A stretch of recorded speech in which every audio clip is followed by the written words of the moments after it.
今から救急車を呼びますから。義父が体が痛いと騒ぐので、救急車で搬送してもらった。夫に義父の危篤を電話で伝えると、夫は浮気相手と笑いながらやってきた。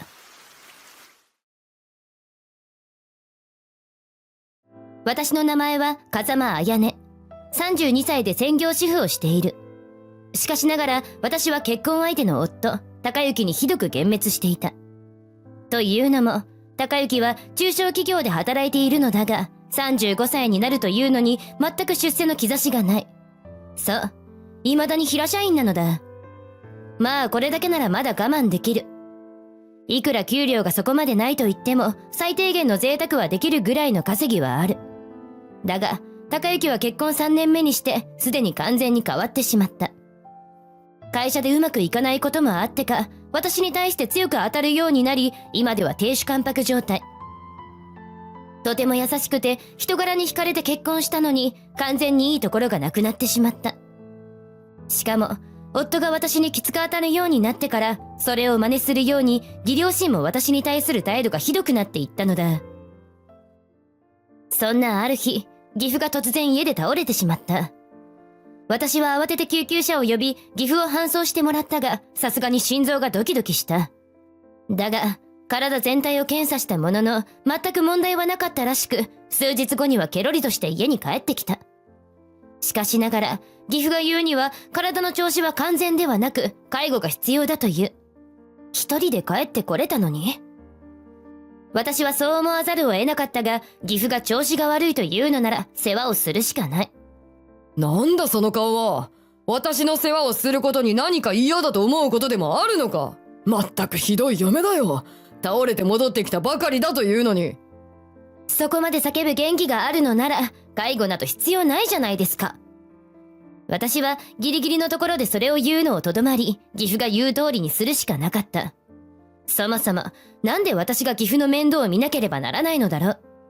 どう考えても、これは義母が面倒を見るべきことではないか。でも、義母は何かと理由をつけては、私に全てを押し付けて、自分はどこかへ外出してしまうのだった。当然ながら、不満はあったものの、もう何度も義母とやり合っていたから、いくら言っても無駄だというのは身に染みて分かっていた。だから、私は罵られながら、元気としか思えない義父の世話を面倒だなと思いながらしたのだった。私は夫、義母から全ての家事を押し付けられながら、義父の介護をすることになったわけだが、私の見立てでは、もともと体は悪くなかったはずで、すぐに大丈夫になったと言い出した。文句を言いたいのを抑えて、よかったですねと私は義父に言うしかなかった。だが最悪なことに、これで終わりというわけではなくて。というのも、断るごとに義父は今日は体調が悪い、介護してくれと当たり前のように言うようになってしまった。どう考えてもわざと体を起こさなかったり、トイレに自分で行けるはずなのにおむつに小便などをするので、もはや私に対する嫌がらせだとしか思えない。たまらず私は夫に相談をしてみたが、予想通りというか、かなり辛辣な返事をよこした。親父ももういい年なんだし、体の調子が悪くなるのは仕方ないだろ。お前は演技だと思っているみたいだが、わざわざそんなバカな真似するわけないだろ。いくらなんでも親父を舐めすぎだ。そう言って夫はまるで私の話など聞いてくれない。私が我慢できずに義母にもそれとなく話をしてみたのだが、逆にそのぐらい私に相談せずにやってのけなさいよといきなり説教を始める始末。さらには家事についても自分は何もしないくせに、いつも雑だからもっと丁寧になんて言ってきて、さすがに私も頭に血が上ってしまう。なんとか深呼吸をしてその場は怒りを乗り切ることができた。でも他にも怪しい問題があったのだ。夫と義母はやたら外出することが多く、そのせいで結果的にどうしても私が義父の相手をしなければならなくなる。義父は私と二人っきりになるとさらに増長して、おい、今日は調子が悪くて立てないからここまで飯を持ってこいなどと言って私にスプーンで俺に食べさせろと主張した。私は義父のこの嘘くさい体調不良の申し出と夫と義母の外出の多さに辟易していた。なんで私だけがこんな目にという怒りがどこからともなく湧いてくるようになってくる。調査でもした方がいいかもと思い出したのもこの頃だった。それから1ヶ月ほど経過しても、全くと言っていいほど状況は変わらなかった。私がどれだけ夫と義母に対して、一体どこに行っているわけと尋ねても、友達と集まってお茶をするのよとか、上司とゴルフだから仕方がないんだよとか、もっともらしい言い訳を毎回考えてはそそくさと外出してしまう。そんなに頻繁に外出する理由があるわけないではないか。毎週どころか平日でさえ夜遅くまで帰ってこない日も多く、そうすると私は当たり前のように岐阜と向き合わざるを得ない。岐阜が体が痛いと言い出したが、しばらくしたら治りますよと私は言う。だが私が言い返したことが気に食わなかったようで、本当にやばい、どんどん痛くなってきていると布団の上でゴロゴロと転がりながら迫真の演技を見せる岐阜。そんなに痛いのならそんなに激しくゴロゴロできるわけがないのだ。おい、聞いているのか？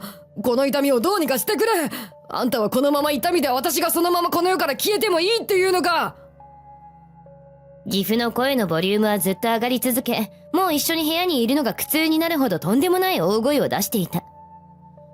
そんなに騒ぐほどではないでしょうに、と私がぼそりとつぶやくと、岐阜は図星をつかれたと感じたようで、余計にさっきよりわめき出してしまった。痛みでもうこのまま寝てられない。どうにかしてくれ。本当に役に立たない嫁だな、お前は。ただ見てるだけで何もしてくれないなんて、お前は人の心というものがないのか？おとなしくしてればいい気になりやがって。私は今までのストレスも込みで、さすがに限界に達してしまった。そんなに痛いと主張するのなら、叱るべきところに送ってやらないと。わかりました。そんなに痛いんですね。それならすぐに今から救急車を呼びますから。私の言葉を聞いて岐阜は、いや、救急車まではいらない気が、と声をかけてきたが、私は聞こえないふりをして本当に救急車を手配した。すぐ来てくれますから、と義務的に言うと、岐阜はアートだけ言って、何度か罰が悪そうな表情を浮かべている。やはり、あの大騒ぎは嘘だったということなのだろう。救急車に運ばれていった岐阜を見送った後、私はこれは使えるのではというアイデアがポンと頭に浮かんできた。私はすぐに夫に電話をして、岐阜が既得みたいなんだけど、と全くデタラメな情報を伝えた。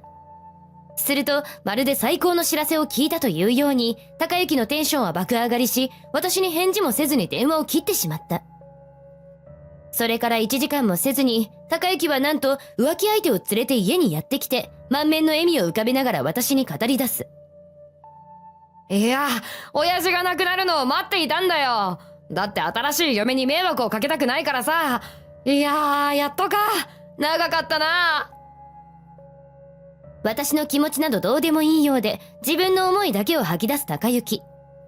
連れてこられた若い浮気相手も意地の悪い顔をしながら、遺産は私たちのものだからね、おばさん、などとふざけた煽りをしてきたのだった。そして夫と浮気女は私を徹底的に見下すような目つきで私を見つめ、大笑いしだしたのだった。あんたらにはたっぷりと地獄を味わってもらうからね。バカ笑いする二人を見ても、私は特に感情が動くということもなかったが、間違いだけは正しておこうと思って言った。なんかお父さんが亡くなった前提で話が進んでるけど、既得ってだけで、まだ亡くなってはいないわよ。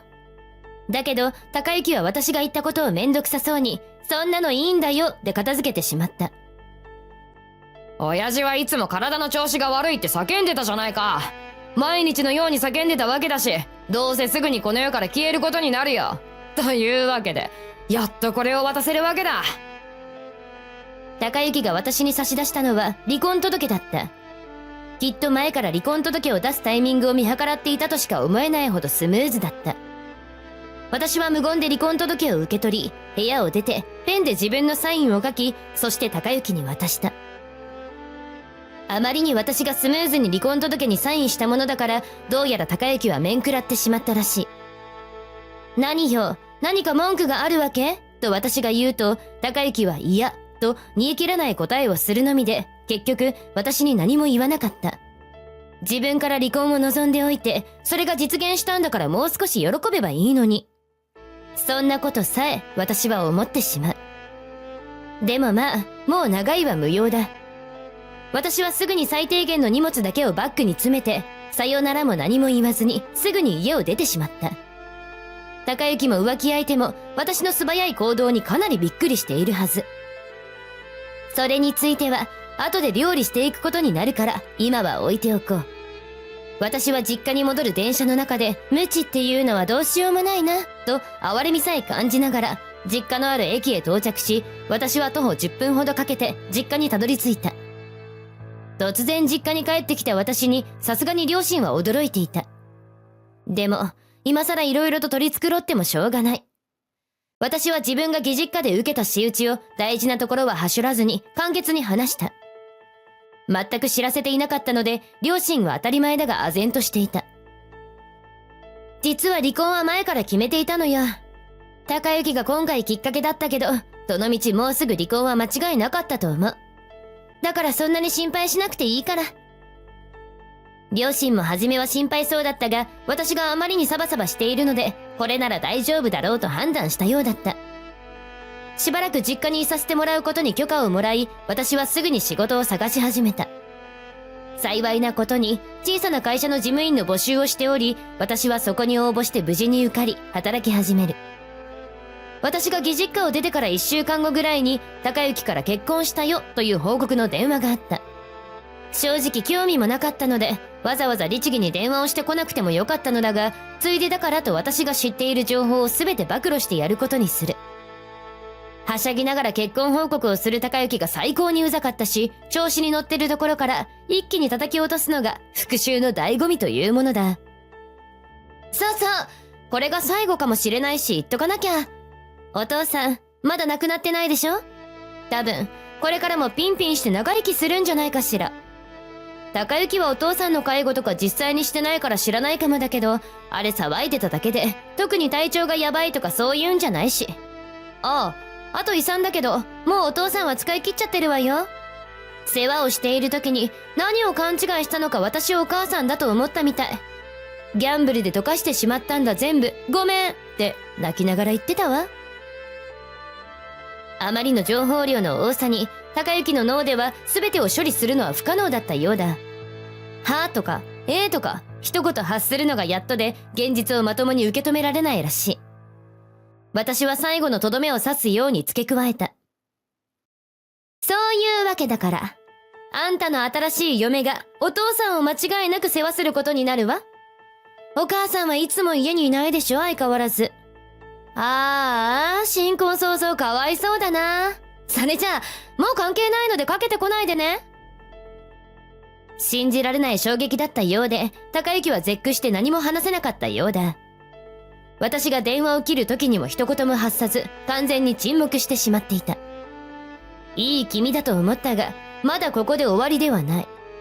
離婚前の不倫の慰謝料を獲得するために、私は弁護士から内容証明を送ってもらったのだった。それから1ヶ月ほどして、高雪から電話がかかってきた。だいたいどんな状態になっているのか予想はついた。でも実際にどんな地獄になってるのか知りたくて、私は電話に出てやる。頼む、すぐに俺と復縁してくれ。もう家がひっちゃかめっちゃかで、綾音がいないと収拾がつきそうにないんだよ。お願いだから俺を助けてくれよ。高雪はかなり切羽詰まっているようで、すでに半泣き状態だった。当然ながら自業自得でしかないので、私が同情なんかするわけがない。だが話は聞きたいので、心配するふりをして経緯を聞き出してみたのだ。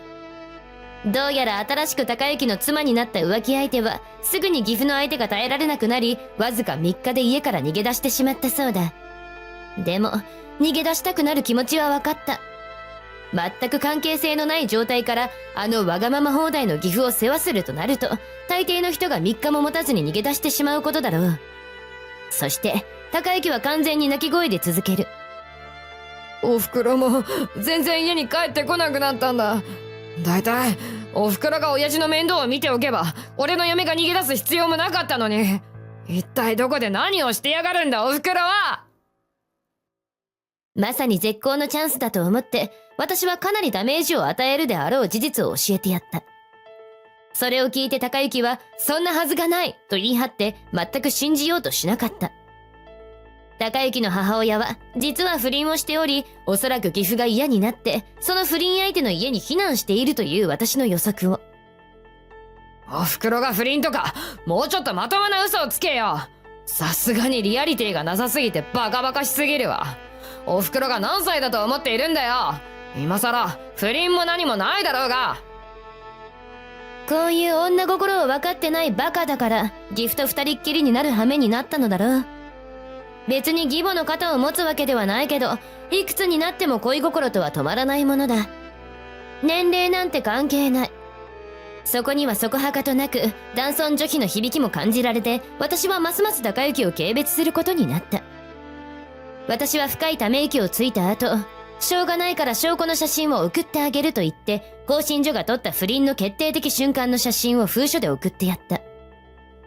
明らかに不倫をしているとわかる写真で、それを見て高之はすぐにまた電話をかけてくる。おふくろの不倫が本当だということは分かった。でももうそういうのはどうでもいい。俺は綾音に用がある。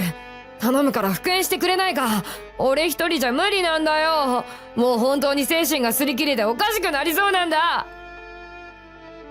悲痛な声で叫ぶ高之だったが、私の心には何一つ響くことはなかった。あんたに助けてって私は何度も言ったけど、一回も助けてくれなかったじゃないの。都合のいいこと言わないでくれる？私は絶対に復縁なんてする気ないから、あとは勝手に一人で頑張って。それじゃ。高之が何かを言おうとする雰囲気があったが、それを完全に無視して私は電話を切った。そして二度と電話がかかってこないようにすぐさま着信拒否に。自分で蒔いた種なんだから自分で責任を取って勝手に解決しろよと思いながら。高之と最後に電話をしてから2年ほど経過したが、未だに高之と義父は2人で暮らしているらしい。とっくの昔に私が別れた後の妻とは離婚しており、義母も行方が全くつかめないとか。そんな時に本当に義父の体調が悪くなってしまい、本格的な介護が必要になってしまった。とてもフルタイムの仕事をやることはできず、高之は仕事を辞めることに。今では生活保護と介護保険をもらいながら義父の介護を一人で続け、なんとかギリギリの暮らしを続けているらしい。なかなか先の見えない苦しい状況だが、それは自分たちで何とかするしかないだろう。助けは誰もいないのだから。一方、私は会社で好みの男性といい感じになっており、これから付き合っちゃうって感じで最高の気分だ。仕事もうまくいっているし、私にはきっと素敵な未来だけが待っていることだろう。